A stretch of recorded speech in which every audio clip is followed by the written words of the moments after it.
ಆತ್ಮೀಯರೇ, ಎನರ್ಟಿಕಲ್ ಮೀ ಚಾನೆಲ್ಗೆ ಪ್ರೀತಿಯ ಸ್ವಾಗತ. ಈಗ ನಾನು ಹಾಕುವಂತಹ ವಿಡಿಯೋದಲ್ಲಿರುವಂತಹ ಪ್ರಶ್ನೆಗಳು ನಿಮ್ಮ ಮುಂದಿನ TET, GPSTR ಅಥವಾ ಯಾವುದೇ ಕಾಂಪಿಟೇಟಿವ್ ಎಕ್ಸಾಮ್ಸ್ ಇರಲಿ ಅದಕ್ಕೆ ಬರುವಂತಹ ಪ್ರಶ್ನೆಗಳು. ಹಾಗಾಗಿ ವಿಡಿಯೋವನ್ನು ಪ್ರಾರಂಭದಿಂದ ಕೊನೆಯ ತನಕ ನೋಡಿ. ತುಂಬಾ ಇಂಪಾರ್ಟೆಂಟ್ ಆದಂತಹ ವಿಷಯಗಳು ಈ ವಿಡಿಯೋದಲ್ಲಿ ಇದೆ. ಹಾಗಾಗಿ ನಿಮ್ಮ ಫ್ರೆಂಡ್ಸಿಗೂ ಶೇರ್ ಮಾಡಿ, ಲೈಕ್ ಮಾಡಿ. ಸಬ್ಸ್ಕ್ರೈಬ್ ಮಾಡದಿದ್ದವರು ಸಬ್ಸ್ಕ್ರೈಬ್ ಮಾಡಿಕೊಂಡು ನನ್ನ ಹೆಚ್ಚಿನ ಪಾಠಗಳು, ನಾನು ಈ ಮೊದಲೇ ತುಂಬಾ ಪಾಠಗಳನ್ನು ಹಾಕಿದ್ದೇನೆ.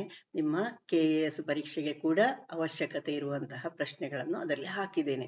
PC ಅಥವಾ ಪೊಲೀಸ್ ಸಬ್ ಇನ್ಸ್ಪೆಕ್ಟರ್ ಎಲ್ಲಾ ಪರೀಕ್ಷೆಗಳಿಗೆ ಇರುವಂತಹ ಪ್ರಶ್ನೆಗಳು ಅದರಲ್ಲಿ ಇದೆ. RRB ಅವರು ಕ್ವಶನ್ಸ್ ಹಾಕಿ ಅಂತ ಹೇಳ್ತೀರಲ್ಲ, ಅವರದ್ದು ಕೂಡ ಕ್ವಶನ್ಸ್ ಹಾಕಿದ್ದೇನೆ ಆಲ್ರೆಡಿ. ನಾನು ತುಂಬಾ ಪಾಠಗಳನ್ನು ಹಾಕಿದ್ದೇನೆ. ವಿವರಣಾತ್ಮಕ ಪಾಠಗಳು ಇದೆ, ಅದನ್ನು ನೋಡಿಕೊಂಡ್ರು ನಿಮಗೆ ಬೇಸಿಕ್ಸ್ ತುಂಬಾ ವಿಷಯಗಳು ಗೊತ್ತಾಗ್ತದೆ. ಈಗ ನಾನು ಫಸ್ಟ್ ಹೇಳುವಂತಹ ಪ್ರಶ್ನೆ ಕೂಡ ಅದಕ್ಕೆ ಸಂಬಂಧಪಟ್ಟಂತಹ ಎಲ್ಲ ವಿವರಣೆಗಳು ತಳಿ ತಂತ್ರಜ್ಞಾನ ಅಥವಾ ತಳಿ ವಿಜ್ಞಾನ ಈ ತರದ ಹೆಡ್ಡಿಂಗ್ಗಳು ಹಾಕಿ ನಾನು ಆಲ್ರೆಡಿ ಪಾಠಗಳನ್ನು ಹಾಕಿದ್ದೇನೆ. ಖಂಡಿತವಾಗಿ ಅವುಗಳನ್ನು ನೋಡ್ಕೊಳ್ಳಿ. ಸಂತಾನೋತ್ಪತ್ತಿ ಪಾಠಗಳಲ್ಲಿ ತುಂಬಾ ಇಂಪಾರ್ಟೆಂಟ್ ಆಗಿರುವಂತದ್ದು ಅವುಗಳ ಪ್ರಶ್ನೆಗಳನ್ನು ನಾನೀಗ ಡಿಸ್ಕಸ್ ಮಾಡ್ತಾ ಇರೋದು. ಓಕೆ, ಪಾಠಗಳನ್ನು ನೀವು ಸಬ್ಸ್ಕ್ರೈಬ್ ಮಾಡ್ಕೊಂಡು ಅಲ್ಲಿ ನೋಡಿ, ಬೇಕಾದಂತಹ ಎಲ್ಲ ವಿಷಯಗಳು ಸಿಗ್ತವೆ. ಒಂದನೇ ಪ್ರಶ್ನೆ, ಕೆಳಗಿನ ಯಾವ ಜೀವಿಗಳಲ್ಲಿ ಅತಿ ಹೆಚ್ಚು ವರ್ಣತಂತುಗಳಿವೆ? ನೋಡಿ, ಇಲ್ಲಿ ವರ್ಣತಂತು ಅಂದ್ರೆ ಏನು ಅಂತೆಲ್ಲ ನಾನು ವಿವರಣೆ ಕೊಡುವುದಿಲ್ಲ. ಇದೆಲ್ಲ ನನ್ನ ತಳಿ ವಿಜ್ಞಾನ ಪಾಠ ಇದೆಯಲ್ಲ ಅದರಲ್ಲಿ ನಿಮ್ಗೆ ಸಿಗ್ತದೆ. ಓಕೆ, ಜೀವಿಗಳಲ್ಲಿರುವಂತಹ ಅತಿ ಹೆಚ್ಚು ವರ್ಣತಂತುಗಳು ಅಥವಾ ಕ್ರೋಮೋಸೋಮ್ಗಳು ಯಾವ ಜೀವಿಯಲ್ಲಿ ಇದೆ ಅಂತ. ಆಫಿಯೋಗ್ಲೋಸಮ್, ಚಿಟ್ಟೆ ಅಥವಾ ಬಟರ್ಫ್ಲೈ, ಈರುಳ್ಳಿ ಆನಿಯನ್, ನೊಣ ಹೌಸ್ ಫ್ಲೈ. ಈ ತರದ ಪ್ರಶ್ನೆಗಳು ನಿಮಗೆ ಬಂದಾಗ ನಿಮಗೆ ವರ್ಣತಂತು ಅಂದ್ರೆ ಏನು, ಹೇಗಿದ್ದ ಜೀವಿಗಳಲ್ಲಿ ಅದು ಹೆಚ್ಚು ಪ್ರಮಾಣದಲ್ಲಿ ಇರ್ತದೆ, ಈ ರೀತಿಯಾದಂತಹ ಒಂದು ಗೊಂದಲಗಳೆಲ್ಲ ಇರ್ತದೆ. ಅದೇ ಆಮೇಲೆ ಪುನಃ DNA ಅಂತ ಬಂದಾಗ ಅಲ್ಲಿ DNA ವರ್ಣತಂತು ಇದಕ್ಕಿರುವಂತಹ ವ್ಯತ್ಯಾಸ ಅದಕ್ಕೆ ಹೇಳಿದ್ದು ನಾನು. ಜೀವಕೋಶ ಪಾಠದಲ್ಲಿ ಪೂರ್ತಿ ವಿವರಣೆಗಳು ಇದೆ, ಒಂದೊಂದೇ ಪಾಠದಲ್ಲಿ ಅಲ್ಲ, ಅದರ ಭಾಗ 1, ಭಾಗ 2ರಲ್ಲಿ ಈ ತರದಲ್ಲಿ ಇದೆ. ಓಕೆ, ನೀವು ಅದನ್ನು ನೋಡ್ಕೊಳ್ಬೇಕು. ಇದಕ್ಕೋಸ್ಕರ ಇಲ್ಲಿ ನಿಮಗೆ ಆಫಿಯೋಗ್ಲೋಸಮ್ ಅಂದ್ರೆ ಒಂದು ಪುಟಾಣಿ ಗಿಡ, ಅದು ಚಿಟ್ಟೆ ನಿಮಗೆ ಗೊತ್ತಿರುವಂತದ್ದು, ಈರುಳ್ಳಿ ಗೊತ್ತಿದೆ, ನೊಣ ಗೊತ್ತಿದೆ. ಈಗ ಪಕ್ಕನೆ ನಮಗೆ ಏನ್ ಅನ್ನಿಸ್ತದೆ, ಹೆಚ್ಚು ವರ್ಣತಂತು ಹೇಳುವಾಗ ದೊಡ್ಡ ಜೀವಿಯಲ್ಲಿ ಹೆಚ್ಚು ವರ್ಣತಂತು ಅಂತ ನಮ್ಮ ತಲೆಯಲ್ಲಿ ಬರ್ತದೆ. ಇಲ್ಲಿ ಆನ್ಸರ್ ಯಾವ್ದಾಗ್ಬೇಕು ನೋಡಿ, ಅತಿ ಪುಟ್ಟದಂತಹ ಒಂದು ಸಸ್ಯ ಇದು ಫಿಯೋಗ್ಲಾಸಮ್. ಇದರಲ್ಲಿ ಇರುವಂತಹ ವರ್ಣತಂತುಗಳ ಸಂಖ್ಯೆ ಎಷ್ಟು ಗೊತ್ತಾ? 1260 ವರ್ಣತಂತುಗಳಿದೆ. ಇದು ಫರ್ನ್ಗಳು ನಿಮಗೆ ಎಷ್ಟು ದೊಡ್ಡದಾಗ್ತದೆ ಅಂತ ಗೊತ್ತಿದೆ. ಎಷ್ಟು ದೊಡ್ಡದು ಅಂದ್ರೆ ಒಂದಿಷ್ಟು ದೊಡ್ಡ ಗಿಡಗಳನ್ನು ನೀವು ನೋಡ್ಬೋದು. ಇದು ಪುಟಾಣಿ ಗಿಡ ಒಂದು, ಇದರಲ್ಲಿ 1260 ವರ್ಣತಂತುಗಳಿದೆ ಆಫಿಯೋಗ್ಲಾಸಮ್ ಅಲ್ಲಿ. ಓಕೆ, ಪ್ರಾಣಿಗಳ ಕ್ರೋಮೋಸೋಮ್ಗಳ ಸಂಖ್ಯೆ ಹರ್ಮಿಟಿಯೇಡಿ ಇದೆಯಲ್ಲ ಅದರಲ್ಲಿ 254 ಇದೆ. ದುಂಡು ಹುಳಗಳಲ್ಲಿ 2 ಇರ್ತದೆ. ಓಕೆ, ಇನ್ನು ಈರುಳ್ಳಿಯಲ್ಲಿ ಕೇಳಿದಾರಲ್ಲ ಅಲ್ಲಿ 16. ನಿಮಗೆ ಇನ್ನೊಂದ್ಸತಿ ಈರುಳ್ಳಿಯದ್ದು ನಿಮಗೆ ಆಪ್ಷನ್ಗೆ ಬಂದ್ರು ಬರ್ಬೋದಲ್ಲ, ಅಥವಾ ಈರುಳ್ಳಿಯಲ್ಲಿ ಎಷ್ಟಿದೆ ಅಂತ ಕೇಳ್ಬೋದು. ಪ್ರತಿನಿತ್ಯ ನಾವು ಈರುಳ್ಳಿ ತಿಂತೇವೆ, ಅದರಲ್ಲಿರುವ ವರ್ಣತಂತುಗಳ ಸಂಖ್ಯೆ ಎಷ್ಟು ಅಂತ ಕೇಳಿದ್ರೆ 16. ಹೌಸ್ ಫ್ಲೈ ಅಥವಾ ನೊಣದಲ್ಲಿ 12 ಇರುವುದು. ಓಕೆ, ಇನ್ನು ಚಿಟ್ಟೆಗಳಲ್ಲಿ 380ರಷ್ಟೇ ಇರ್ತದೆ. ಓಕೆ, ಅದರಲ್ಲಿಯೂ ತುಂಬಾ ಜಾತಿಗಳಿದೆ, ನೆನ್ಪಿಟ್ಕೊಳ್ಳಿ. ಎ ಫರ್ನ್ ಕಾಲ್ಡ್ ಆಫಿಯೋಗ್ಲಾಸಮ್ ರೆಟಿಕ್ಯುಲೇಟಮ್, ಇದನ್ನು ನೆಟ್ಟೆಡ್ ಆಡರ್ಸ್ ಟಂಗ್ ಅಂತ ಕೂಡ ಕರೀತಾರೆ. ಅದರ ಎಲೆಯ ರಚನೆ ನೋಡಿ ಆ ತರ ಇದೆ. Has 1260 chromosomes. ಹಾಗಾಗಿ ಇಲ್ಲಿ ನಿಮ್ಮ ಆನ್ಸರ್ ಯಾವ್ದಾಗ್ಬೇಕು? ಆಫಿಯೋಗ್ಲಾಸಮ್ ಆಗ್ಬೇಕು. Animal chromosome numbers range from 256 in hermit crabs. ಅಂದ್ರೆ ರೇಂಜ್ ಅಂತ ಹೇಳಿದ್ ಯಾಕಂದ್ರೆ ಅವುಗಳ ಸ್ಪೀಶೀಸ್ಗಳಲ್ಲಿಯೂ ಸ್ವಲ್ಪ ವ್ಯತ್ಯಾಸಗಳು ಕಂಡು ಬರ್ಬೋದು, ಅದಕ್ಕೋಸ್ಕರ. 2 in species of round worm. Onion has 16, house fly has 12 and butterfly has 380 chromosomes. ಇನ್ನು ಒಂದು ಸ್ವಲ್ಪ ವಿಶೇಷ ನೋಡಿ, ಇದರಲ್ಲಿ ನಿಮಗೆ ಅಟ್ಲಾಸ್ ಬ್ಲೂ ಬಟರ್ಫ್ಲೈ ಅಂತ ಇನ್ನೊಂದಿದೆ ಚಿಟ್ಟೆ. ಇದರಲ್ಲಿ 448ರಿಂದ 452 ಕ್ರೋಮೋಸೋಮ್ಸ್ ಇದೆ. ನಾನು ಆಗ ಹೇಳಿದೆ ಅಲ್ಲ 380 ಅಂತ. ಇದರಲ್ಲಿ ಅಂದ್ರೆ ಅಟ್ಲಾಸ್ ಬ್ಲೂ ಬಟರ್ಫ್ಲೈ ಹೇಳುವಂತದ್ರಲ್ಲಿ 448ರಿಂದ 452 ರೇಂಜ್ ಅಲ್ಲಿದೆ. ಅಂದ್ರೆ ಅವುಗಳಲ್ಲಿರುವಂತಹ ಕೆಲವು ಪ್ರಭೇದಗಳಲ್ಲಿ ವ್ಯತ್ಯಾಸ ಇದೆ. ಹಾಗಾಗಿ the maximum numbers of chromosomes is found in a protozoan. Protozoan ಅಂದ್ರೆ ಏಕಕೋಶ ಜೀವಿಗಳಿಗೆ ಬರುವಂತದ್ದಲ್ಲ. ಇದರಲ್ಲಿ ರೇಡಿಯೋಲೈರಿಯಂ ಅಂತ ಕೂಡ ಕರೀತಾರೆ ಅದನ್ನು. ಇದರಲ್ಲಿ ಟೋಟಲ್ ನಂಬರ್ ಆಫ್ ಕ್ರೋಮೋಸೋಮ್ಸ್, ಒಟ್ಟು ಕ್ರೋಮೋಸೋಮ್ಗಳ ಸಂಖ್ಯೆ ಎಷ್ಟಿದೆ ಗೊತ್ತಾ? 1600 ಇದೆ. 1600 ಇದೆ. ಓಕೆ, ಇನ್ನೊಂದು ಒಂದೇ ಕೋಶ ಇರೋದು, ಒಂದೇ ಕೋಶ, ಅಮೀಬಾ ಲೈಕ್ ಆರ್ಗನ್. ಅದು ಅಮೀಬಾದ ರೀತಿಯ ಒಂದು ಏಕಕೋಶ ಜೀವಿ. ಅದರ ಹೆಸರು ಸ್ಟೆರಿಕೆಲ್ಲಾ ಅಂತ. ಇದರಲ್ಲಿ ಸ್ಟರ್ಕಿಲ್ಲಾ, ಓಕೆ, ಸ್ಪೆಲ್ಲಿಂಗ್ ಅಲ್ಲಿ STERKIELLA. ಇದರಲ್ಲಿ ಎಷ್ಟು ವರ್ಣತಂತುಗಳಿದೆ ಗೊತ್ತಾ? 16,000 ವರ್ಣತಂತುಗಳಿದೆ. ಹಾಗಾಗಿ ಇದನ್ನು ಕೂಡ ಕೇಳುವಂತಹ ಚಾನ್ಸಸ್ ಇದೆ. ಸ್ಟೆರಿಕೆಲ್ಲಾ ಇದರಲ್ಲಿ ಎಷ್ಟಿದೆ? 16,000 ವರ್ಣತಂತುಗಳಿದೆ. ಅತಿ ಕಡಿಮೆ ಯಾವುದರಲ್ಲಿ ಹಾಗಾದ್ರೆ ಅಂತ ನೋಡ್ಬೇಕಲ್ಲ. ಅತಿ ಹೆಚ್ಚಿನದೆಲ್ಲ ನೋಡಿ ಆಯ್ತು. ಇಲ್ಲಿ ಮೇಲ್ ಜಾಕ್ ಜಂಪರ್ ಆಂಟ್ ಅಂತ ಕರೀತಾರೆ ಇದನ್ನು. ಇದೊಂದು ಇರುವೆ. ಇದರಲ್ಲಿರೋದು ಒಂದೇ ಒಂದು ಕ್ರೋಮೋಸೋಮ್. ನೋಡಿ, ಅಮೀಬಾ ತರದ ಒಂದು ಸಣ್ಣ ರಚನೆಯಲ್ಲಿ 16,000 ಇದೆ ಅಂತ ಹೇಳಿದೆ. ಇದು ತುಂಬಾ ಸಣ್ಣದೇನಲ್ಲ. ಇದೊಂದು 12ರಿಂದ 14 ಮಿಲಿಮೀಟರ್ನಷ್ಟು ಉದ್ದವನ್ನು ಹೊಂದಿರುವಂತದ್ದು. ಕಚ್ಚುತ್ತದೆ ಇದು. ಇದಕ್ಕೆ ಜಂಪರ್ ಆಂಟ್ ಅಂತ ಯಾಕೆ ಕರೀತಾರೆ ಅಂದ್ರೆ, ಇದು ಹಾರ್ತದೆ. ಒಂದು ಕಡೆಯಿಂದ ಇನ್ನೊಂದು ಕಡೆಗೆ ಹಾರ್ಲಿಕ್ಕೆ ಅವಕಾಶ ಇದೆ ಇದಕ್ಕೆ, ಹಾರ್ತದೆ ಇದು. ಹಾಗಾಗಿ ಇದನ್ನು ಮೇಲ್ ಜಾಕ್ ಜಂಪರ್ ಆಂಟ್.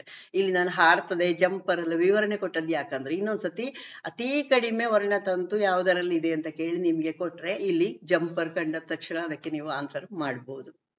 ಓಕೆ, ಅಥವಾ ಇನ್ನು ಕೆಲವು ದುಂಡು ಹುಳಗಳಲ್ಲಿ ಒಂದೇ ಒಂದು ಇರ್ತದೆ. ಓಕೆ, ನೆಕ್ಸ್ಟ್ ಇಲ್ಲಿ ಇನ್ನೊಂದು ಸ್ವಲ್ಪ ಕ್ವಶನ್ ಮಾತ್ರ ದೊಡ್ಡದು, ಆನ್ಸರ್ ಸಣ್ಣದು. ಇದಕ್ಕೆ ರಾಕೆಟ್ನಲ್ಲಿ ಇಂಧನದ ದಹನದಿಂದ ಉತ್ಪತ್ತಿಯಾಗುವಂತಹ ದೊಡ್ಡ ಪ್ರಮಾಣದ ಅನಿಲಗಳು ಅಥವಾ ಹೆಚ್ಚು ಪ್ರಮಾಣದ ಅನಿಲಗಳು ಅದರ ಬಾಲನಳಿಕೆಯ ಮೂಲಕ ಕೆಳಮುಖ ದಿಕ್ಕಿನಲ್ಲಿ ಪ್ರಚಂಡ ವೇಗದಿಂದ ತಪ್ಪಿಸಿಕೊಳ್ಳಲು ಅವಕಾಶ ಮಾಡಿಕೊಡುತ್ತದೆ ಮತ್ತು ರಾಕೆಟ್ ಅನ್ನು ಮೇಲಕ್ಕೆ ಚಲಿಸುವಂತೆ ಮಾಡುತ್ತದೆ. ರಾಕೆಟ್ನ ಈ ಉಡಾವಣೆಯಲ್ಲಿ ಯಾವ ತತ್ವವನ್ನು ಅನುಸರಿಸಲಾಗುತ್ತದೆ? ಇಲ್ಲಿ ನಿಮಗೆ ವಿವರಣೆ ಉದ್ದದಾಗಿ ಕೊಟ್ಟಿದ್ದಾರೆ. ಬರೀ ಇದರಲ್ಲಿರುವಂತಹ ತತ್ವ ಯಾವುದು ಅಂತ ಮಾತ್ರ. Okay, in a rocket, a large volume of gases produced by the combustion of fuel is allowed to escape through its tail nozzle in the downward direction and with the tremendous speed and makes the rocket to move upward. Which principle is followed in this takeoff of the rocket? ಇಲ್ಲಿ ಜಡತ್ವ ಕೊಟ್ಟಿದ್ದಾರೆ. ಜಡತ್ವ ಅಂದ್ರೆ ನಾನು ವಿವರಣೆ ಕೊಡ್ತೇನೆ next.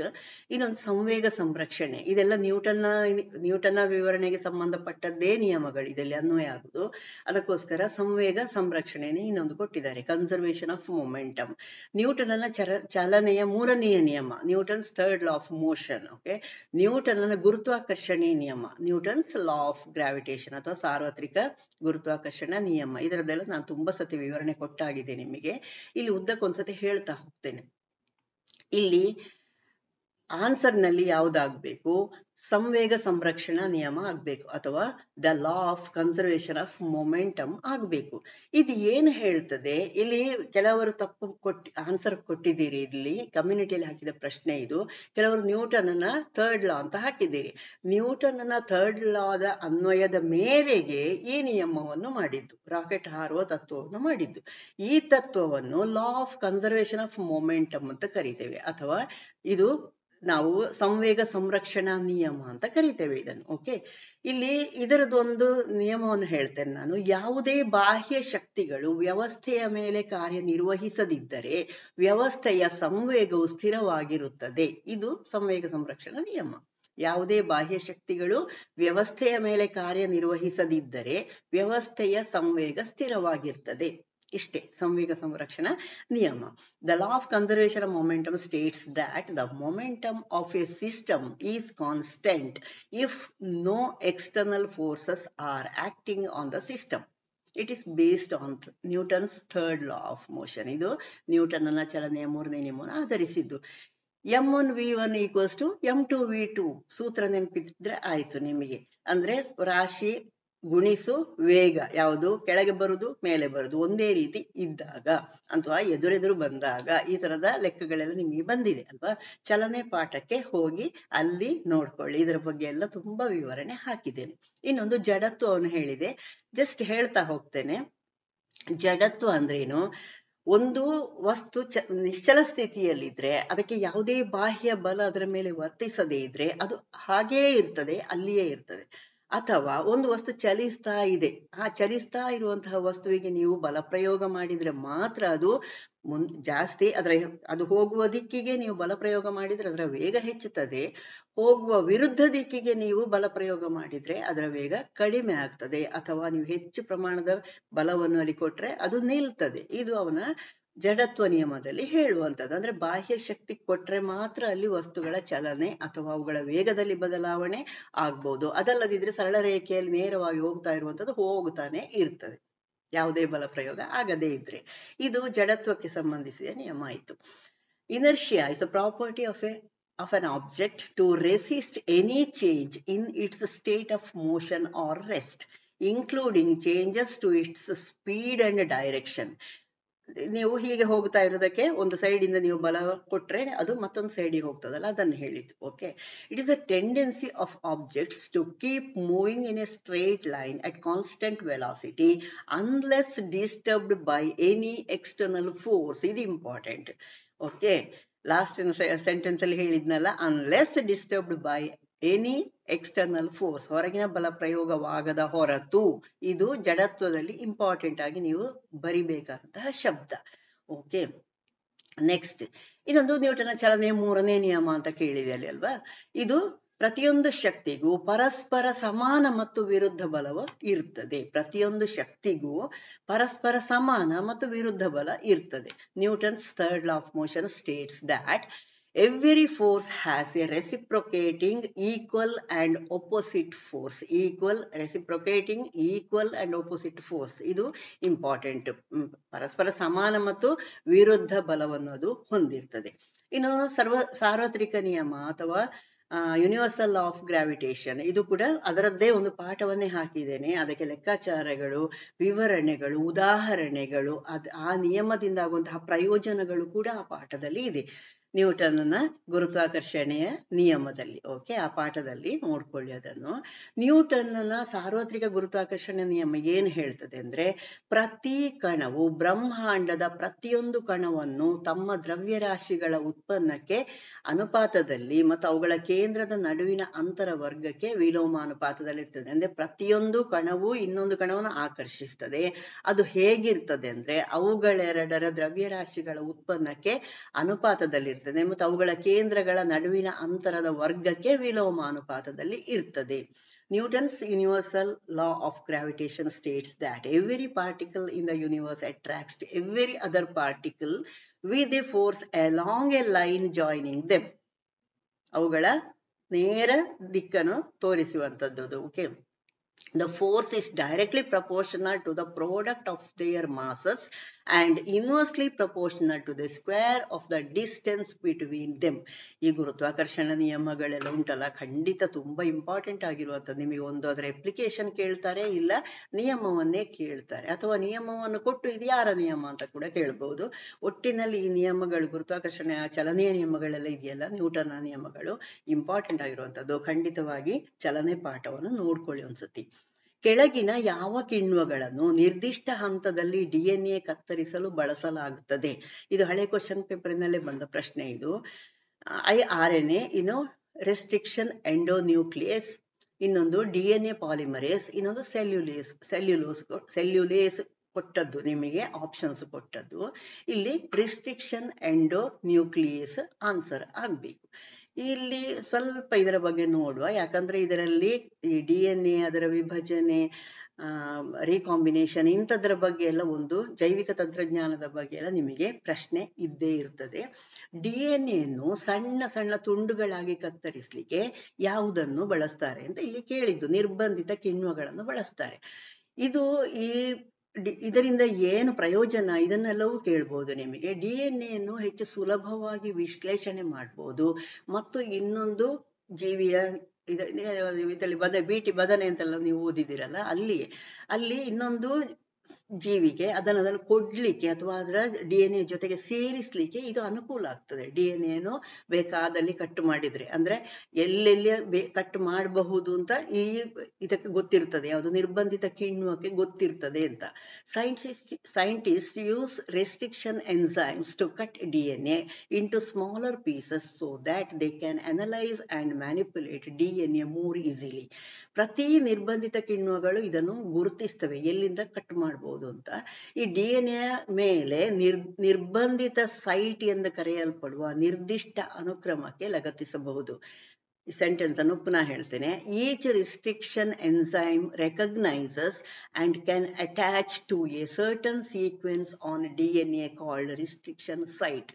ಇನ್ನೊಂದು ಜೀವಿಯ DNA ಕ್ರೋಮೋಸೋಮಿನ ಮಧ್ಯದಲ್ಲಿ ಇದನ್ನು ಸೇರಿಸ್ಬೇಕಲ್ಲ, ಇದರ DNA ಮತ್ತೊಂದು ಯಾವ ಜೀವಿಯದು ನೀವು ಕಟ್ ಮಾಡಿದ್ದೀರಿ ಅದು ಸೇರಿಸುವುದು ಎಲ್ಲಿಗೆ ಅಂತ ಕೂಡ ಇದಕ್ಕೆ ಗೊತ್ತಿರ್ತದೆ. ಅದು ಆ ಪ್ಲೇಸ್ ಅನ್ನು ಏನು ಹೇಳ್ತಾರೆ ಅಂದ್ರೆ, ಯಾವ ಭಾಗಕ್ಕೆ ಸೇರಿಸಿದೆ ಆ ಭಾಗವನ್ನೇನು ಅಂತ ಕರೀತಾರೆ ಅಂತ ಇಲ್ಲಿ ಹೇಳುವಂಥದ್ದು ರಿಸ್ಟ್ರಿಕ್ಷನ್ ಸೈಟ್. ಇದು ಕೂಡ ಕೇಳಬಹುದಾದ ಪ್ರಶ್ನೆ. ನಿರ್ಬಂಧಿತ ಸೈಟ್ ಅಂತ ನಿಮಗೆ ಕನ್ನಡದಲ್ಲಿ ಕೊಡ್ಬಹುದು, ರಿಸ್ಟ್ರಿಕ್ಷನ್ ಸೈಟ್ ಅಂತ ಇಂಗ್ಲಿಷ್ ಅಲ್ಲಿ ಕೊಡ್ಬಹುದು. ಯಾವುದಕ್ಕೆ ಸೇರಿಸಬೇಕು ಆ ಭಾಗವನ್ನು ಏನು ಅಂತ ಕರೀತಾರೆ, ಇನ್ನೊಂದು ಕ್ರೋಮೋಸೋಮಿನ ಯಾವ ಭಾಗಕ್ಕೆ ಇನ್ನೊಂದು ಬೇರೆ ಜೀವಿಯದ್ದು ಸೇರಿಸ್ತಾರೆ ಅದನ್ನು ಏನು ಅಂತ ಕರೀತಾರೆ ಅಂತ ಕೇಳಿದ್ರೆ ನಿಮಗೆ ಆನ್ಸರ್ ನಿರ್ಬಂಧಿತ ಸೈಟ್. ಅಂದ್ರೆ ನೀವು ಒಂದು ಪ್ರಶ್ನೆಯನ್ನು ನೀವು ಓದುತ್ತಾ ಹೋದಾಗ ಅದಕ್ಕೆ ಸಂಬಂಧಿಸಿ ಏನು ಪ್ರಶ್ನೆಗಳನ್ನು ಕೇಳಬಹುದು ಅದನ್ನು ಕೂಡ ನೀವು ಓದ್ಕೊಳ್ಬೇಕು. ಅದಲ್ಲದಿದ್ರೆ ನಿಮಗೆ ಸ್ವಲ್ಪ ಕಷ್ಟ ಅನ್ನಿಸ್ತದೆ ಆನ್ಸರ್ ಬರೆಯುವಾಗ. ಓಕೆ, ಇನ್ನೊಂದು ಇದರಲ್ಲಿ ಇಂಪಾರ್ಟೆಂಟ್ ಅಂದ್ರೆ, ಈ ನಿರ್ಬಂಧಿತ ಕಿಣ್ವಗಳಿಂದ ನಿರ್ದಿಷ್ಟ ಸ್ಥಳದಲ್ಲಿ DNA ಕತ್ತರಿಸುವುದನ್ನು ಏನು ಅಂತ ಕರೀತಾರೆ ಅಂತ ಕೇಳ್ಬೋದು. ನಿರ್ಬಂಧಿತ ಕಿಣ್ವಗಳಿಂದ ನಿರ್ದಿಷ್ಟ ಸ್ಥಳದಲ್ಲಿ DNA ಕತ್ತರಿಸ್ತಾರಲ್ಲ, ಈ ಪ್ರಕ್ರಿಯೆಯನ್ನು ಏನು ಅಂತ ಕರೀತಾರೆ ಅಂತ ಕೇಳ್ಬಹುದು. ಆಣ್ವಿಕ ಕತ್ತರಿ ಅಂತ ನಿಮಗೆ ಕನ್ನಡದಲ್ಲಿ ಕೊಡ್ಬಹುದು, ಅಥವಾ ಮಾಲಿಕ್ಯುಲರ್ ಸೀಸರ್ಸ್ ಅಂತ ಇಂಗ್ಲಿಷ್ ಅಲ್ಲಿಯೇ ಕೊಡಬಹುದು. Okay, cutting of DNA at a specific location by restriction enzymes is popularly called dash ಅಂತ ಕೇಳ್ಬಹುದು. ಮಾಲಿಕ್ಯುಲರ್ ಸೀಸರ್ಸ್ ಅಂತ ನೀವು ಆನ್ಸರ್ ಬರಿಬೇಕು. ಓಕೆ, ಇನ್ನೊಂದು ವಿಶೇಷವಾದ ಒಂದು ಪ್ರಕ್ರಿಯೆ ಸಸ್ಯಗಳಲ್ಲಿ ಆಗುವಂಥದ್ದು ಅಥವಾ ಕೆಲವು ಜೀವಿಗಳಲ್ಲೂ ಆಗ್ತದೆ. ಜೀವಕೋಶ ಶಾಸ್ತ್ರದಲ್ಲಿ ಟೊಟಿಪೊಟೆನ್ಸಿ ಎಂಬ ಶಬ್ದವು ಅಥವಾ ಈ ಪದ ಡ್ಯಾಶ್ ಸಾಮರ್ಥ್ಯವನ್ನು ಸೂಚಿಸುತ್ತದೆ. ಜೀವಿಯಲ್ಲಿರುವ ಎಲ್ಲಾ ವಿಭಿನ್ನ ಕೋಶಗಳನ್ನು ವಿಭಜಿಸಲು ಮತ್ತು ಉತ್ಪಾದಿಸಲು. ಆಪ್ಷನ್ 2 ಕೊಟ್ಟದೇನು, ಬಿ ಕೊಟ್ಟಿದ್ದಾರೇನು ಅಂತ, 3 ಸೂಕ್ಷ್ಮಾಣು ಪದರಗಳಲ್ಲಿ ಯಾವುದಾದರೊಂದನ್ನು ಪ್ರತ್ಯೇಕಿಸ್ಲಿಕ್ಕೆ, ಜೀವಕೋಶದ ಗಾತ್ರವನ್ನು ಹಿಗ್ಗಿಸುವುದು, ಇವೆಲ್ಲವೂ ಟೊಟಿಪೊಟೆನ್ಸಿ ಅಂದ್ರೆ ಏನು, ಇವುಗಳೆಲ್ಲವೂ ಬರ್ತಾ ಅಂತ ಕೇಳಿದ್ದು. In cell biology the term totipotency refers to potential to divide and produce all the differentiated cells in an organism. To differentiate ನೋಡಿ, ನಿಮಗೆ ಕೆಲವು ಸತಿ ಕನ್ನಡದ ಸೆಂಟೆನ್ಸ್ ನೋಡುವುದಕ್ಕಿಂತ ನೀವು ಇಂಗ್ಲಿಷಿನ ಸೆಂಟೆನ್ಸ್ ನೋಡಿದ್ರೆ ನಿಮಗೆ ಹೆಚ್ಚು ಕ್ಲಿಯರ್ ಆಗ್ತದೆ ಏನಿದು ಅಂತ. Okay, to divide and produce all of the differentiated cells in an organism. To differentiate into any of the 3 germ layers. To enlarge the size of the cell. All of these. ಇಲ್ಲಿ ನಿಮ್ಮ answer A ಆಗ್ಬೇಕು. ಜೀವಿಯಲ್ಲಿರುವಂತಹ ಎಲ್ಲ ವಿಭಿನ್ನ ಪ್ರತ್ಯೇಕ ಕೋಶಗಳಿದೆಯಲ್ಲ, ಅವುಗಳನ್ನು ಉಂಟು ಮಾಡಲಿಕ್ಕೆ, ಅವುಗಳನ್ನು ಉಂಟು ಮಾಡಿ ಮತ್ತೆ ವಿಭಜನೆಯಾಗಿ ಒಂದು ಪೂರ್ತಿ ಜೀವಿ ಆಗ್ಬೇಕಲ್ಲ, ಈ ಒಂದು ಪ್ರಕ್ರಿಯೆಯನ್ನು ಮಾಡಲಿಕ್ಕೆ ಸಾಧ್ಯ ಇರುವಂತಹ ಕೋಶದ ಸಾಮರ್ಥ್ಯವನ್ನು ಟೊಟಿಪೊಟೆನ್ಸಿ ಅಂತ ಕರೀತಾರೆ. ಜೀವಿಯಲ್ಲಿರುವ ಎಲ್ಲಾ ನಿಮಗೆ ಒಂದೇ ವಾಕ್ಯದಲ್ಲಿ ಬರೀರಿ ಅಂತ ಹೇಳಿದ್ರೆ, ಜೀವಿಯಲ್ಲಿರುವ ಎಲ್ಲಾ ವಿಭಿನ್ನ ಕೋಶಗಳನ್ನು ವಿಭಜಿಸಲು ಮತ್ತು ಉತ್ಪಾದಿಸುವಂತಹ ಒಂದೇ ಜೀವಕೋಶದ ಸಾಮರ್ಥ್ಯವನ್ನು ನಾವು ಟೊಟಿಪೊಟೆನ್ಸಿ ಅಂತ ಕರೆಯುವಂಥದ್ದು. The ability of a single cell to divide and produce all the differentiated cells in an organism. ನೀವು ಸಸ್ಯಗಳಲ್ಲಿ ನೋಡಿ, ಒಂದು ಸಣ್ಣ ಸಣ್ಣ ಪೀಸ್ ಅನ್ನು ಹಾಕಿದ್ರು ಸಾಕು, ಅದು ಇಡೀ ಸಸ್ಯವಾಗಿ ಬೆಳೀತದೆ ಅಲ್ವಾ, ಇಡೀ ಸಸ್ಯವಾಗಿ ಬೆಳೀತದೆ. ಇದನ್ನು ಟೊಟಿಪೊಟೆನ್ಸಿ ಅಂತ ಕರೀತಾರೆ. ಆಪ್ಟಿಕಲ್ ಫೈಬರ್ ಯಾವ ತತ್ವದ ಮೇಲೆ ಕೆಲಸ ಮಾಡ್ತದೆ? ಡಾಪ್ಲರ್ ಪರಿಣಾಮ, ವಿವರ್ತನೆ, ಪೂರ್ಣಾಂತರಿಕ ಪ್ರತಿಫಲನ, ರಾಮನ್ ಪರಿಣಾಮ. Optical fiber works on the principle of Doppler effect, diffraction, total internal reflection, Raman effect. ಇದು ತುಂಬಾ ಸತಿ ಬಂದಂತಹ ಪ್ರಶ್ನೆಯೇ.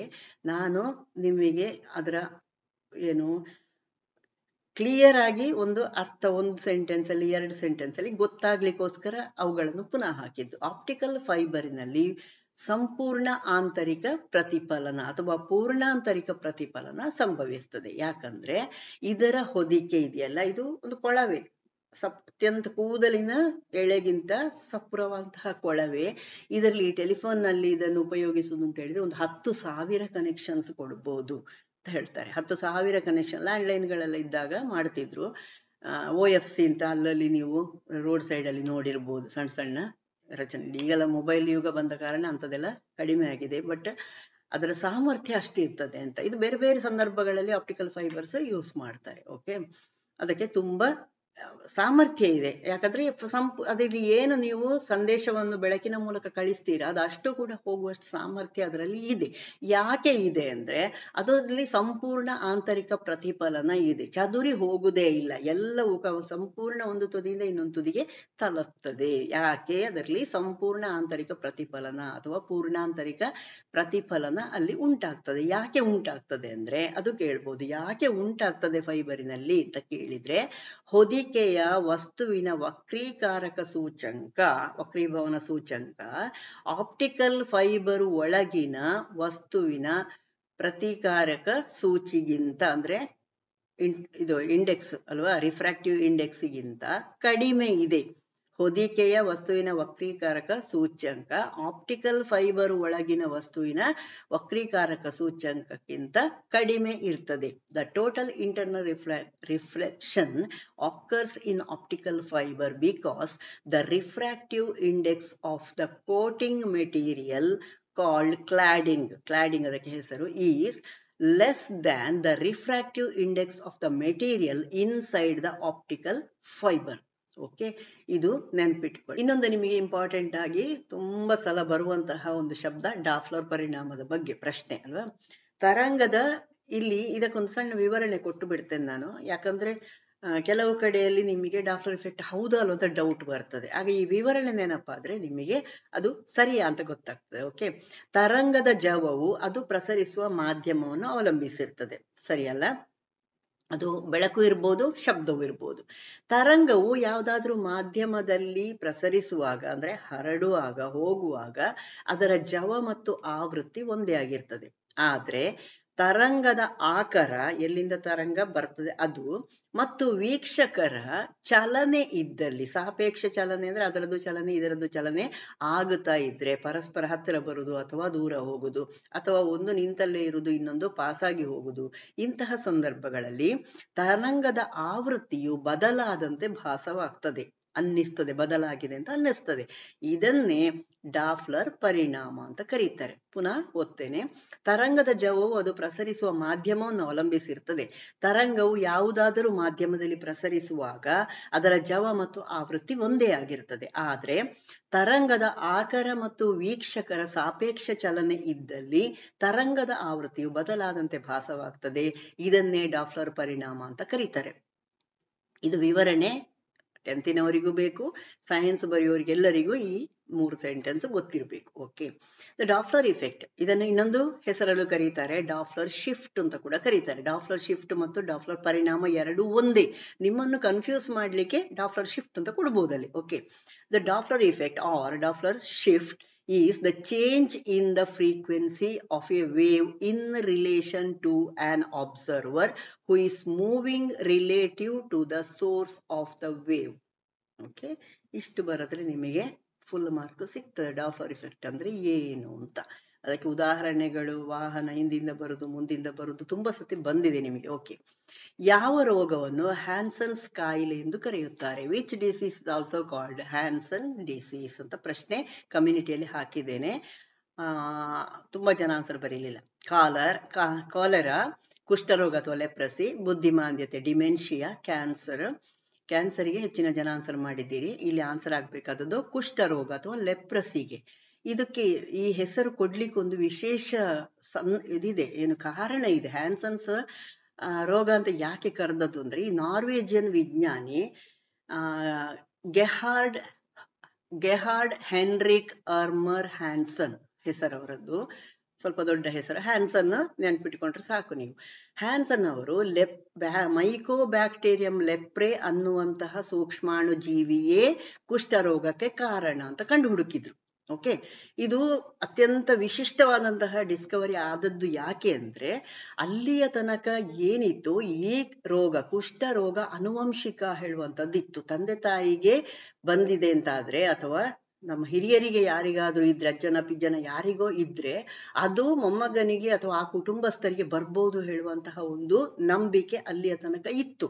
ಅನುವಂಶಿಕ ಬಾಧೆ ಇದು, ಯಾವುದು ಕುಷ್ಠರೋಗ ಅನ್ನುವಂಥದ್ದು ಅನುವಂಶಿಕ ಬಾಧೆ ಹೇಳುವಂಥದ್ದು ಇತ್ತಲ್ಲ, ಅದನ್ನು ಈ ಒಂದು ಇವರು ಕಂಡು ಹಿಡಿದಂತಹ ಇದು ರೋಗಾಣುವಿನಿಂದ ಬರುವುದು, ಸಾಂಕ್ರಾಮಿಕ ರೋಗಾಣು ಇದು ಹೇಳುವಂಥದ್ದನ್ನು ಇವರು ಕಂಡು ಹುಡುಕಿದ್ರಲ್ಲ, ಅದರಿಂದಾಗಿ ಅದೊಂದು ಹೋಯ್ತು. ಅದಿದ್ದಿದ್ರೆ ಎಷ್ಟು ಸಮಸ್ಯೆ ಆಗ್ತಿತ್ತು. ಒಂದು ಮದುವೆ ಎಲ್ಲ ಮಾಡುವಾಗ ನಿಮಗೆ ಗೊತ್ತಿದೆ, ಅನುವಂಶಿಕವಾಗಿ ಬಂದ್ರೆ ಹೇಳುವಂತಹ ಒಂದು ಸಮಸ್ಯೆ ಅಲ್ವಾ, ಅದನ್ನು ಇದು ಅಳಿಸಿ ಹಾಕಿತ್ತು. ಹಾಗಾಗಿ ಇದೊಂದು ವಿಶೇಷವಾದಂತಹ ಆವಿಷ್ಕಾರ. ಹಾಗಾಗಿ ಅದಕ್ಕೆ ಹ್ಯಾನ್ಸನ್ಸ್ ರೋಗ ಅಂತ ಕೂಡ ಹೆಸರು ಕೊಟ್ರು. Norwegian scientist Gerhard Henrik Armauer Hansen, a Norwegian scientist, discovered Mycobacterium leprae as the causative organism for leprae, defying the hereditary affliction theory of the disease. ಹಾಗಾಗಿ ಅದಕ್ಕೆ ಹೆಸರು. ಈ ರೀತಿಯಲ್ಲಿ ಕೇಳಬಹುದು, ಕುಷ್ಠರೋಗ ಅನುವಂಶಿಕ ಬಾಧೆಯ ಸಿದ್ಧಾಂತವನ್ನು ಡ್ಯಾಶ್ ಆವಿಷ್ಕಾರ ಅಳಿಸಿ ಹಾಕಿತು ಅಂತ ಬರ್ಬೋದು. ಹಾಗೆ ಬಂದ್ರೆ ನೀವು ಆನ್ಸರ್ ಯಾವ್ದು ಬರಬೇಕು? ಕುಷ್ಠರೋಗ. ಓಕೆ, ಇದರ ಬಹಳ ಪ್ರಾರಂಭದಲ್ಲಿ ಏನೇನಾಗುವಂಥದ್ದು, ಇದರಿಂದ ಒಂದು ಸೆಂಟೆನ್ಸ್ ಅಲ್ಲಿ ಕೇಳಿ ಇದು ಯಾವ ರೋಗ ಇರಬಹುದು ಅಂತ ಕೂಡ ಕೇಳಬಹುದು. ಇದೊಂದು ಸೂಕ್ಷ್ಮಾಣುಜೀವಿಯಿಂದ ಬರುವಂತದ್ದು. ಇದು ನರಗಳು, ಚರ್ಮ, ಕಣ್ಣು, ಮೂಗಿನ ಲೋಳೆ ಪೊರೆಯ ಮೇಲೆ ಪರಿಣಾಮ ಬೀರ್ತದೆ ಪ್ರಾರಂಭದಲ್ಲಿ ಅಂತ ಕೊಟ್ರೆ ಆಗ ಅದು ಕುಷ್ಠರೋಗಕ್ಕೆ ಸಂಬಂಧಪಟ್ಟದ್ದು. It can affect the nerves, skin, eyes and lining of the nose ಅಥವಾ ನೋಸಲ್ ಮ್ಯೂಕೋಸಾ ಇದೆಯಲ್ಲ ಅದು. With early diagnosis and treatment the disease can be cured. ಕುಷ್ಠರೋಗ ಖಂಡಿತವಾಗಿ ಕಡಿಮೆ ಮಾಡಲಿಕ್ಕೆ ಸಾಧ್ಯತೆ ಇದೆ. ಹೆಚ್ಚಾದ ಹಾಗೆ ಏನಾಗ್ತದೆ, ಅವರಿಗೆ ಸ್ಪರ್ಶ ಜ್ಞಾನ ಇಲ್ಲದೆ ಅವರು ನಿದ್ದೆ ಮಾಡ್ಕೊಂಡಿರೋ ಒಂದು ಇಲಿ ಬಂದು ಆ ಭಾಗವನ್ನು ಕೆರೆದು ತಿಂದ್ರು ಅವರಿಗೆ ಗೊತ್ತಾಗುದಿಲ್ಲ. ಅಂದ್ರೆ ಅಷ್ಟು ಕೂಡ ಕೆಲವು, ನೀವು ಈಗ ತುಂಬಾ ಕಡಿಮೆ ಆಗಿದೆ, ಆದ್ರೂ ನೀವು ಕೆಲವು ಸ್ಲಮ್ ಏರಿಯಾಗಳಲ್ಲಿ ಅಥವಾ ವಿದ್ಯಾಭ್ಯಾಸ ಇಲ್ಲದಂತಹ ಪ್ರದೇಶಗಳಲ್ಲೆಲ್ಲ ಆದ್ರೆ ನೀವು ನೋಡ್ಬೋದು, ಭಿಕ್ಷುಕರು ಅಥವಾ ಕಿವಿಯ ಹಾಲೆ ಕಟ್ಲಾದದ್ದು, ಬೆರಳು ತುದಿ ಇಲ್ಲದೆ ಇರುವುದು, ಈ ತರದ ಕೆಲವು ಸಿಂಪ್ಟಮ್ಸ್ ನೀವು ನೋಡ್ಬೋದು. ಗುಣ ಆದ ನಂತರವೂ ಅದು ಇರ್ತದೆ, ಮತ್ತೆ ಬೆಳೆಯುವುದಿಲ್ಲ ಆ ಕೋಶಗಳು. ಓಕೆ, ಇದು ಕುಷ್ಠರೋಗದ ಬಗ್ಗೆ ಒಂದು ಸಂಕ್ಷಿಪ್ತ ಮಾಹಿತಿ. ಈ ಕೆಳಗಿನ ಯಾವ ಹೇಳಿಕೆಗಳು ಸರಿಯಾಗಿವೆ? Which of the following statement is correct? Okay, ಹೊಕ್ಕಳ ಬಳ್ಳಿಯು ಭ್ರೂಣ ಮತ್ತು ಜರಾಯುವಿನ ನಡುವಿನ ಮಾರ್ಗವಾಗಿದೆ. The umbilical cord is the conduct between the fetus and the placenta. ಜರಾಯು ಭ್ರೂಣ ಮತ್ತು ತಾಯಿಯ ನಡುವೆ ವಸ್ತುಗಳನ್ನು ವಿನಿಮಯ ಮಾಡಿಕೊಳ್ಳಬಹುದು. The placenta can exchange materials between the fetus and the mother. And C ಏನು ಕೊಟ್ಟದ್ದು, ತಾಯಿಯ ಜರಾಯುವಿನ ಮೂಲಕ ಎಲ್ಲ ಪ್ರತಿಕಾಯಗಳು ಭ್ರೂಣವನ್ನು ತಲುಪಲು ಸಾಧ್ಯವಿಲ್ಲ. All antibodies cannot reach the fetus through the mother's placenta. D ಏನು ಕೊಟ್ಟದ್ದು, ಎ ಅಂಡ್ ಬಿ ಮಾತ್ರ ಸರಿಯಾದದ್ದು ಅಂತ. ಮೇಲಿನ ಎಲ್ಲವೂ ಸರಿ ಅಂತ ಲಾಸ್ಟ್ ಕ್ವಶನ್. ಓಕೆ, ಇದಕ್ಕೆ ಆನ್ಸರ್ ಏನಾಗ್ಬೇಕಿತ್ತು ಗೊತ್ತಾ? ಮೇಲಿನ ಎಲ್ಲವೂ ಆಗ್ಬೇಕಿತ್ತು. ಅಂದ್ರೆ ಜರಾಯು ಫಸ್ಟದೆರಡು ಗ್ಯಾರಂಟಿ ಗೊತ್ತು ನಿಮಗೆ. ಮೂರನೇದು, ತಾಯಿಯ ಜರಾಯುವಿನ ಮೂಲಕ ಎಲ್ಲ ಪ್ರತಿಕಾಯಗಳು ಭ್ರೂಣವನ್ನು ತಲುಪಲು ಸಾಧ್ಯವಿಲ್ಲ ಅಂತ ಇದೆಯಲ್ಲ, ಅದು ಕೂಡ ಸರಿಯಾದದ್ದೇ. ಹಾಗಾಗಿ ಮೇಲಿನ ಎಲ್ಲವೂ ಸರಿಯಾದಂತಹ ಸೆಂಟೆನ್ಸ್ ಹೊಕ್ಕಳ ಬಳ್ಳಿಯ ಬಗ್ಗೆ. ಓಕೆ, ಯಾಕಂದ್ರೆ ಇಮ್ಯುನೋಗ್ಲಾಬ್ಯುಲಿನ್ IgA ಮತ್ತು IgM ಇದು ಹೊಕ್ಕಳ ಬಳ್ಳಿಯ ಮೂಲಕ ಹಾದು ಹೋಗುವುದಿಲ್ಲ. ಇದು ಸ್ವಲ್ಪ ಹೈಯರ್ ಲೆವೆಲಿನದ್ದು. ಓಕೆ, ಹೀಗಾಗಿ ನವಜಾತ ಶಿಶುವಿನಲ್ಲಿ IgM ಪ್ರತಿಕಾಯಗಳು ಗರ್ಭಕೋಶದ ಸೋಂಕಿನ ಪ್ರತಿಕ್ರಿಯೆಯನ್ನು ಸೂಚಿಸ್ತವೆ. ಓಕೆ, ಇನ್ನು IgG ಉಂಟಲ್ಲ, ಇದು ಜರಾಯುವಿನ ಮೂಲಕ ಕೆಲವು ಮಾತ್ರ ಹಾದು ಹೋಗ್ತದೆ. ಇದೆಲ್ಲ ಆಂಟಿಬಾಡೀಸ್ಗಳ ಅಥವಾ ಇಮ್ಯುನೋಗ್ಲಾಬ್ಯುಲಿನ್ಗಳ ಹೆಸರುಗಳು ಅಷ್ಟೇ. ಸಂಯೋಜಿತ ಬಿಲಿರುಬಿನ್ ಭ್ರೂಣದಿಂದ ತಾಯಿಗೆ ಭ್ರೂಣದಿಂದ ತಾಯಿಗೆ ಹೋಗುದು ಜರಾಯುವಿನ ಮೂಲಕ ನಿಧಾನವಾಗಿ ಹೋಗ್ತದೆ. ತಾಯಿಯಿಂದ ಹೋಗುದಲ್ಲ, ಫೀಟಸ್ಸಿನಿಂದ ಅಮ್ಮನಿಗೆ ಹೋಗುವಂಥದ್ದು ಯಾವುದು, ಬಿಲಿರುಬಿನ್. ಓಕೆ, ಇಂಥದ್ದೆಲ್ಲ ಸ್ವಲ್ಪ ನೀವು ನೋಡ್ಕೊಳ್ಬೇಕು. ಎಲ್ಲವೂ ಹಾದು ಹೋಗ್ಲಿಕ್ಕೆ ಆಗೋದಿಲ್ಲ ಹೇಳುವಂಥದ್ದು ನೆನ್ಪಿಟ್ಕೊಳ್ಳಿ. ಇದು ನೆನ್ಪಿಟ್ಕೊಳ್ಳಿ, ಬಿಲಿರುಬಿನ್ ಹೇಳುವಂಥದ್ದು ಮಗುವಿನಿಂದ ತಾಯಿಗೆ ಹೋಗುದು, ಭ್ರೂಣದಿಂದ ತಾಯಿಗೆ ಹೋಗುವಂಥದ್ದು. ಇದು ಕೂಡ ಒಂದು ನೆನ್ಪಿಟ್ಕೊಳ್ಳಿ, ಎಲ್ಲಾದ್ರೂ ಕೇಳಿದ್ರೆ ಬರೀಬಹುದು ನಿಮಗೆ. ನೆಕ್ಸ್ಟ್, ಸಸ್ಯಗಳಲ್ಲಿ ಬಹುದಿಕ್ಕಿನ ಸಾಗಾಣಿಕೆಗೆ ಯಾವ ವಾಹಕ ಅಂಗಾಂಶ ಕಾರಣವಾಗಿದೆ? ಈ ಪ್ರಶ್ನೆ ಅರ್ಥ ಮಾಡಿಕೊಳ್ಳದೆ ನೀವು ಆನ್ಸರ್ ಮಾಡಿದ್ದು ಅಂತ ಗೊತ್ತಾಗ್ತದೆ. ಇಲ್ಲಿ ಫ್ಲೋಯಮ್ ಆನ್ಸರ್ ಆಗ್ಬೇಕು. ನೀವೆಲ್ಲ ಪ್ಯಾರೆಂಕೈಮ ಅಂತ ಬರೆದಿದ್ದೀರಿ, ಖಂಡಿತವಾಗಿ ತಪ್ಪು. ಓಕೆ, ಫ್ಲೋಯಮ್ ಕೆಲವರು ಮಾತ್ರ ಹೇಳಿದ್ದು. ನೋಡಿ, ಬಹುದಿಕ್ಕಿನ ಸಾಗಣೆಯ ವಾಹಕ ಅಂಗಾಂಶ. ವಾಹಕ ಅಂಗಾಂಶ ಇದರಲ್ಲಿ ಕೊಟ್ಟದ್ದು ಯಾವುದಿಲ್ಲ, xylem ಅಂಡ್ ಫ್ಲೋಯಮ್ ಮಾತ್ರ ವಾಹಕ ಅಂಗಾಂಶ. ಪ್ಯಾರೆಂಕೈಮ ಸಾಮಾನ್ಯ ಸರಳ ಅಂಗಾಂಶ ಅದು. ಓಕೆ, ನಾನು ಅಂಗಾಂಶಗಳು ಪಾಠ ಹಾಕಿದ್ದೇನೆ, ಖಂಡಿತ ಅದನ್ನು ನೋಡ್ಕೊಳ್ಳಿ, ಅದರಲ್ಲಿ ತುಂಬಾ ವಿವರಣೆಗಳು ಇದೆ. ಸರಿ, which conducting tissue is responsible for multi directional transport in plants ಅಂತ ಕ್ವಶನ್ ಇರೋದು. ಹಾಗಾಗಿ ನಿಮ್ಮ ಆನ್ಸರ್ ಫ್ಲೋಯಮ್ ಆಗ್ಬೇಕು. ಯಾಕೆ ಫ್ಲೋಯಮ್? ಎಲೆಗಳಲ್ಲಿ ತಯಾರಾಗುದು ಆಹಾರ, ಇದು ಕಾಂಡಗಳಿಗೂ ಬರ್ತದೆ, ಬೇರುಗಳಿಗೆ ಬರ್ತದೆ, ಹಣ್ಣಿನ ಹತ್ರ ಹೋಗ್ತದೆ, ಹೂವಿನ ಹತ್ರ ಹೋಗ್ತದೆ, ಎಲ್ಲಾ ಕಡೆಗೂ ಈ ಆಹಾರ ಹೋಗ್ತದೆ, ಎಲ್ಲ ದಿಕ್ಕಿನ ಕಡೆಗೆ ಹೋಗ್ತದೆ. xylem ನೀವು ಬರೆದ್ರೆ ಏನಾಗ್ತದೆ, xylem ಭೂಮಿಯಿಂದ ನೀರನ್ನು ಹೀರಿದ್ದು ಎಲೆಗಳ ಕಡೆಗೆ ಹೋಗುದು, ಒಂದೇ ಡೈರೆಕ್ಷನ್ ಅಲ್ವಾ. ಹಾಗಾಗಿ ಆನ್ಸರ್ ಫ್ಲೋಯಮ್ ಆಗ್ಬೇಕು. ಆಹಾರ ಎಲ್ಲಾ ದಿಕ್ಕಿಗೂ ಹೋಗ್ತದೆ ಹೇಳುವಂಥದ್ದು ನಿಮ್ಮದು ಆನ್ಸರ್ ಆಗ್ಬೇಕು. ನೆಕ್ಸ್ಟ್, ಡ್ಯಾಶ್ ನಲ್ಲಿ ದ್ವಿಬಂಧ ಉಂಟಾಗಿರ್ತದೆ, ಡಬಲ್ ಬಾಂಡ್ ಆಕರ್ಸ್ ಇನ್. ಇದನ್ನು ಕೂಡ ತುಂಬಾ ಪ್ರಶ್ನೆ, ತುಂಬಾ ಜನ ತಪ್ಪು ಮಾಡಿದ್ದೀರಿ. ನಾನು ಹೈಡ್ರೋಕಾರ್ಬನ್ಸ್ ಪಾಠ ಹಾಕಿದ್ದೇನೆ, ಹೈಡ್ರೋಕಾರ್ಬನ್ ಒಂದು ನಾನು ಕಮ್ಯುನಿಟಿಯ ಪ್ರಶ್ನೆಗಳಿಗೆ ಉತ್ತರ ಅಂತ ಅದನ್ನೊಂದು ವಿವರಣೆ ಹಾಕಿದ್ದೇನೆ, ಅದರಲ್ಲಿ ಬರೀ ವಿವರಣೆ ಇದೆ. ಇನ್ನೊಂದು ಹೈಡ್ರೋಕಾರ್ಬನ್ಸ್ ಪಾಠವೇ ಇದೆ, ಅದಕ್ಕೆ ನಾನು ಹೇಳಿದ್ದು ನೀವು ಸಬ್ಸ್ಕ್ರೈಬ್ ಮಾಡ್ಕೊಂಡು ಆ ಪಾಠ ನೋಡಿ. ತುಂಬಾ ಬೇಸಿಕ್ಕಿನಿಂದ ನಾನು ಕೊಟ್ಟಿದ್ದೇನೆ. ದ್ವಿಬಂಧ ಅಂದ್ರೆ ಏನು, ತ್ರಿಬಂಧ ಅಂದ್ರೆ ಏನು, ಹೇಗೆ ಉಂಟಾಗ್ತದೆ, ಎಲ್ಲಿ ಉಂಟಾಗ್ತದೆ, ಇದರ ಬಗ್ಗೆ ಎಲ್ಲ ರಚನಾ ಸೂತ್ರ, ಇದರ ಬಗ್ಗೆ ಎಲ್ಲ ನಾನು ಕೊಟ್ಟಿದ್ದೇನೆ, ಖಂಡಿತ ಅದನ್ನು ನೋಡ್ಕೊಳ್ಳಿ, ಹೈಡ್ರೋಕಾರ್ಬನ್ಸ್ ಪಾಠ. ಓಕೆ, ಡ್ಯಾಶ್ ನಲ್ಲಿ ದ್ವಿಬಂಧ ಉಂಟಾಗಿರ್ತದೆ ಹೇಳಿದ ತಕ್ಷಣ ನೀವೇನು ಮಾಡ್ಬೇಕು, ಡೌಟ್ ಬಂದ್ರೆ ನೀವು ಇದರ ರಚನಾ ಸೂತ್ರ ಬರೆದು ನೋಡ್ಬೇಕು. ರಚನಾ ಸೂತ್ರ ಬರೆಯುವಾಗ ಒಂದು ನೆನಪಿಟ್ಕೊಳ್ಬೇಕು, ಕಾರ್ಬನ್ ಮತ್ತು ಹೈಡ್ರೋಜನ್ ಇದ್ದಾಗ ಅಲ್ಲಿ ಒಂದು ಬಂಧ ಉಂಟಾಗುದು, ಒಂದೊಂದು ಬಂಧ ಹಾಕುತ್ತಾ ಹೋಗಿ ಒಂದು ಕಾರ್ಬನ್ ಇದ್ದಾಗ ಅದರ ಸುತ್ತ 4 ಹೈಡ್ರೋಜನ್ ಇದೆ ಅಂತ ಆದ್ರೆ ಅಲ್ಲಿ ಎಲ್ಲವೂ ಏಕಬಂಧಗಳೇ ಆಯ್ತು ಅಲ್ವಾ. ಮೀಥೇನಲ್ಲಿ ಏಕಬಂಧವೇ ಆಯ್ತು. ಈಥೇನಿಗಾಗುವಾಗ ಏನಾಗ್ತದೆ, 2 ಕಾರ್ಬನ್ ಇದೆ, 2 ಕಾರ್ಬನ್ಗಳ ಮಧ್ಯೆ ನೀವೀಗ ಒಂದೇ ಬಂಧವನ್ನು ಹಾಕಿ ಅನಂತರ 3 ಹೈಡ್ರೋಜನ್ ಅಲ್ಲಿ ಇದೆ, 6 ಹೈಡ್ರೋಜನ್ ಇದೆ. ಈಥೇನು ಕೂಡ ಇಲ್ಲಿಯೂ ಸಿಂಗಲ್ ಬಾಂಡೇ ಇರುವುದು ಅಲ್ವಾ. ಆಲ್ಕೇನ್ ಆಲ್ಕೀನ್ ಆಲ್ಕೈನ್ ಅಂದ್ರೆ ಏನು, ಅದಕ್ಕಿರುವಂತಹ ವ್ಯತ್ಯಾಸ ಎಲ್ಲ ಕೊಟ್ಟಿದ್ದೇನೆ ನಾನು.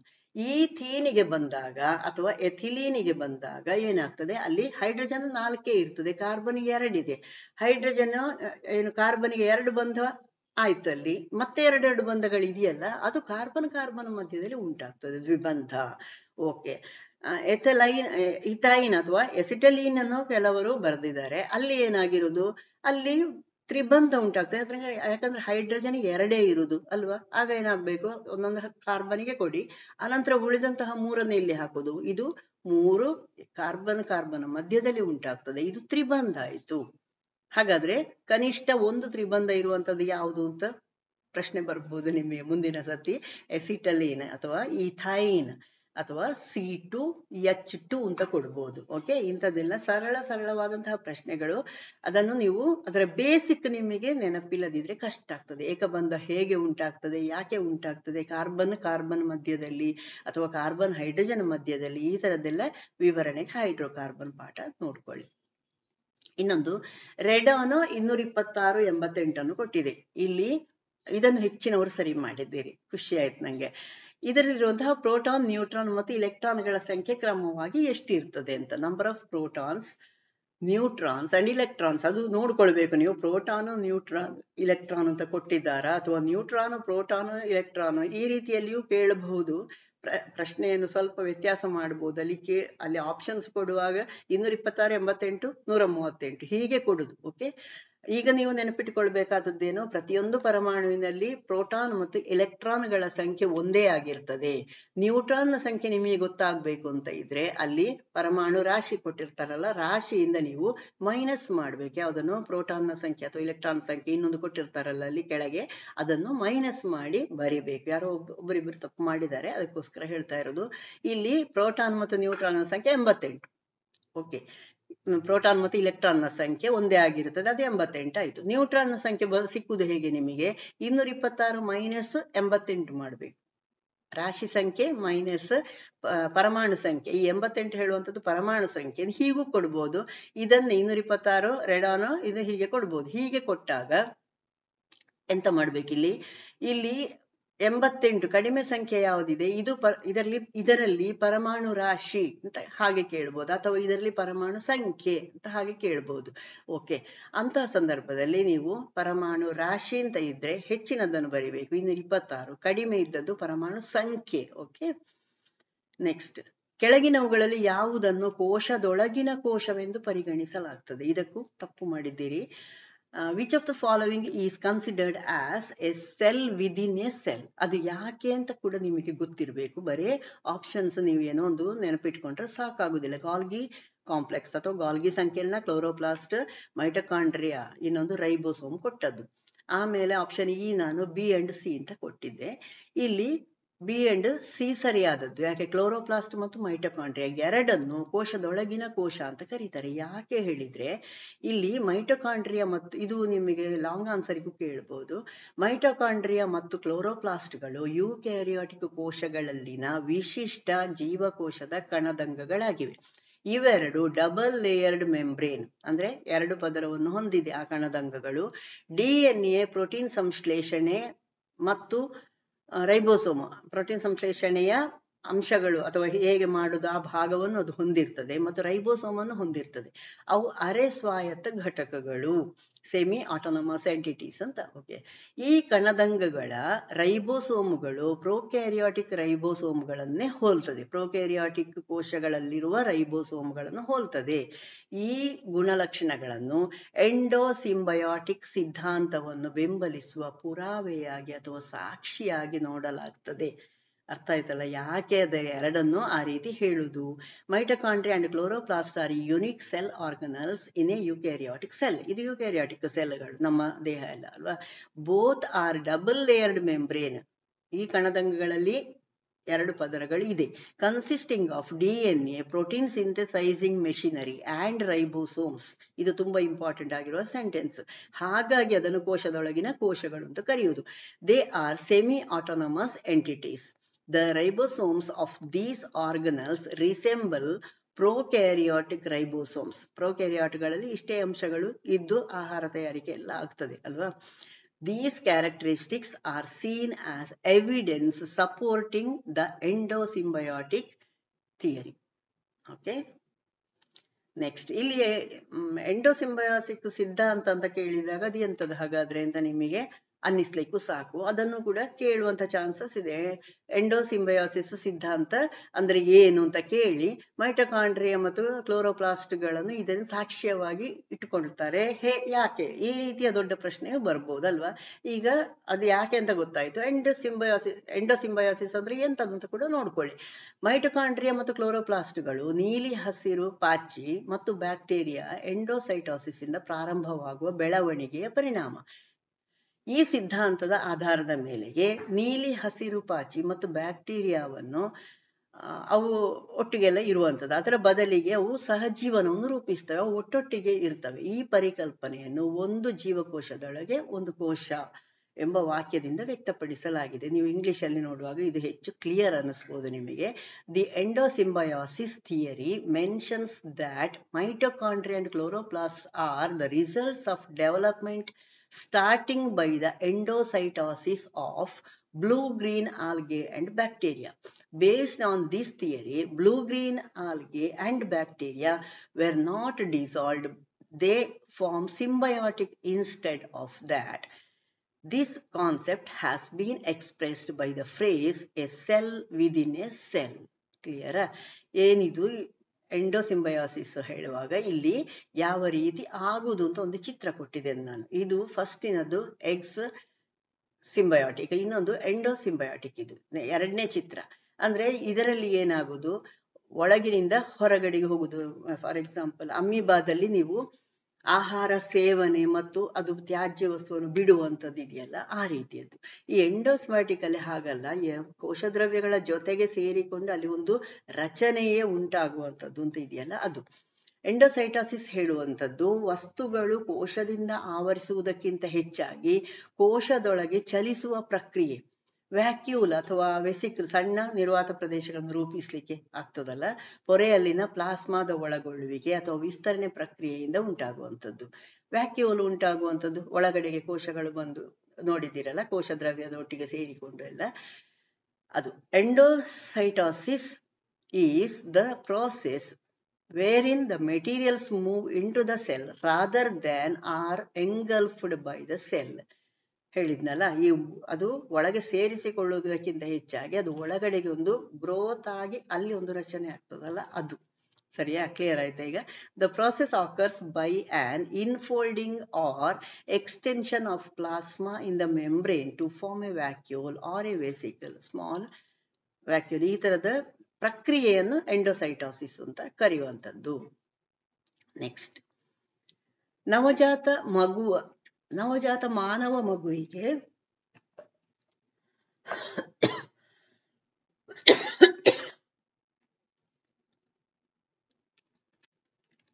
ಹನ್ನೆರಡನೇ ಪ್ರಶ್ನೆ, ಲಾಸ್ಟ್ ಪ್ರಶ್ನೆ ನೋಡಿ. ನವಜಾತ ಮಾನವ ಮಗುವಿಗೆ ಸಸ್ತನಿ ಗ್ರಂಥಿಯಿಂದ ಕೊಲೆಸ್ಟ್ರಮ್ ಎಂಬ ಮೊದಲ ಸ್ರವಿಸುವಿಕೆಯನ್ನು ನೀಡಲಾಗ್ತದೆ. ಕೊಲೆಸ್ಟ್ರಮ್ ಏನು ನೀಡುತ್ತದೆ?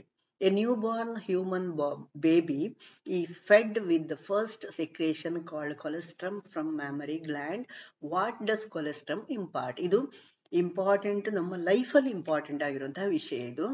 ಫ್ಯಾಕ್ಟರ್ಸ್ ಫಾರ್ ಗ್ರೋತ್, ಬೆಳವಣಿಗೆಗೋಸ್ಕರ, ರೋಗ ನಿರೋಧಕ ಶಕ್ತಿ ಇಮ್ಯುನಿಟಿಗೋಸ್ಕರ, ಕಿಣ್ವ ಎನ್ಸೈಮಿಗೋಸ್ಕರ, ಅಭಿವೃದ್ಧಿಗಾಗಿ ಪೋಷಣೆ ನ್ಯೂಟ್ರಿಷನ್ ಫಾರ್ ಡೆವಲಪ್ಮೆಂಟ್. ತುಂಬಾ ಜನ ಈ ಆನ್ಸರ್ ಮಾಡಿದ್ದೀರಿ, ತಪ್ಪು. ರೋಗ ನಿರೋಧಕ ಶಕ್ತಿಗಾಗಿ, ಅದು ಇಮ್ಯುನಿಟಿಗೆ ಬೇಕಾಗಿ ನಮಗೆ ಇರುವಂತದ್ದು. ನಮಗೆ ಇಮ್ಯುನಿಟಿ ಯಾವ ರೀತಿಯಲ್ಲೆಲ್ಲ ಬರ್ತದೆ ಅಂದ್ರೆ, ಒಂದು ಅಮ್ಮನ ದೇಹದಿಂದ ಕೆಲವು ಆಂಟಿಬಾಡೀಸ್ ನಮ್ಮ ದೇಹಕ್ಕೆ ಬರ್ತದೆ ಭ್ರೂಣ ಇರುವಾಗ. ಇನ್ನು ಎರಡನೆಯದು ಅತಿ ಪ್ರಾಮುಖ್ಯವಾದದ್ದು, ಅಮ್ಮ ಎದೆ ಹಾಲು ಕೊಡ್ತಾರಲ್ಲ, ಆ ಎದೆ ಹಾಲು ಆಗುವ ಮೊದಲೇ ಒಂದು ಸೊನೆಯ ರೀತಿ ಒಂದು ರಚನೆ ಹೊರಗೆ ಬರ್ತದೆ ಅಥವಾ ಒಂದು ಲಿಕ್ವಿಡ್ ಹೊರಗೆ ಬರ್ತದೆ. ಅದನ್ನು ಮಗು ತಿನ್ಬೇಕು. ಅದನ್ನು ಮಗು ಸೇವನೆ ಮಾಡಿದ್ರೆ, ಸೇವಿಸ್ಲಿಕ್ಕೆ ಬಿಡುದಿಲ್ಲ ಮಕ್ಕಳು, ಕುಡಿಯೋದಿಲ್ಲ ಅಷ್ಟು ಪಕ್ಕ, ಅದು ಓಕೆ ರುಚಿ ಅನಿಸೋದಿಲ್ಲ, ಬಟ್ ಒತ್ತಾಯಪೂರ್ವಕವಾಗಿ ಅವುಗಳಿಗೆ ತಿನ್ನಿಸಿದಾಗ ಅವುಗಳಿಗೆ ರೋಗ ನಿರೋಧಕ ಶಕ್ತಿ ಸ್ವಾಭಾವಿಕವಾಗಿ ಬರ್ತದೆ. ಇನ್ನೊಂದು ಸಂದರ್ಭ ಯಾವುದು? ರೋಗಾಣುಗಳು ನಮ್ಮ ದೇಹವನ್ನು ಪ್ರವೇಶಿಸಿದಾಗ ಆಂಟಿಬಾಡೀಸ್ ಅಥವಾ ಇಮ್ಯುನಿಟಿ ನಮ್ಮ ದೇಹದಲ್ಲಿ ಉಂಟಾಗ್ತದೆ. ಉದಾಹರಣೆಗೆ ಚಿಕನ್ ಪಾಕ್ಸ್ ಎಲ್ಲ ಒಂದ್ಸತಿ ಬಂದ್ರೆ ಸಾಮಾನ್ಯವಾಗಿ ಮತ್ತೊಂದ್ಸತಿ ಬರುವುದಿಲ್ಲ, ಯಾಕಂದ್ರೆ ಇಮ್ಯುನಿಟಿ ನಮ್ಮ ದೇಹದಲ್ಲಿ ಉಂಟಾಗಿರ್ತದೆ. ಇನ್ನೊಂದು, ನಾವು ಇಮ್ಯುನಿಟಿ ಆಹಾರದಲ್ಲಿ ಸೇವಿಸುವಂತಹ ಆಹಾರದಲ್ಲಿ ಇಮ್ಯುನಿಟಿ ಸಿಗ್ತದೆ. ಇನ್ನು ಕೆಲವೊಂದು ಸಂದರ್ಭದಲ್ಲಿ ಇಂಜೆಕ್ಟ್ ಮಾಡಬೇಕಾಗಿ ಬರ್ಬೋದು, ಸೂಕ್ಷ್ಮ ಜೀವಿಗಳೆಲ್ಲ ಇದ್ದಾಗ ಅಥವಾ ತೊಂದರೆಗಳಿದ್ದಾಗ ಕೊಡ್ಬೇಕಾಗ್ಬೋದು. ಆದ್ರೆ ಇದು ತಾಯಿಯಿಂದ ಮಗುವಿಗೆ ಬರುವಂತದ್ದು ಮತ್ತು ಈ ಎದೆ ಹಾಲಿನ ಮೂಲಕ, ಅಂದ್ರೆ ಪ್ರಾರಂಭದ ಎದೆ ಹಾಲಿನ ಮೂಲಕ ಬರುವಂತದ್ದು. ಅನಂತರ ಸ್ವಲ್ಪ ಬಹಳ ಕಡಿಮೆ ಪ್ರಮಾಣದಲ್ಲಿ ಇರುವಂತದ್ದು.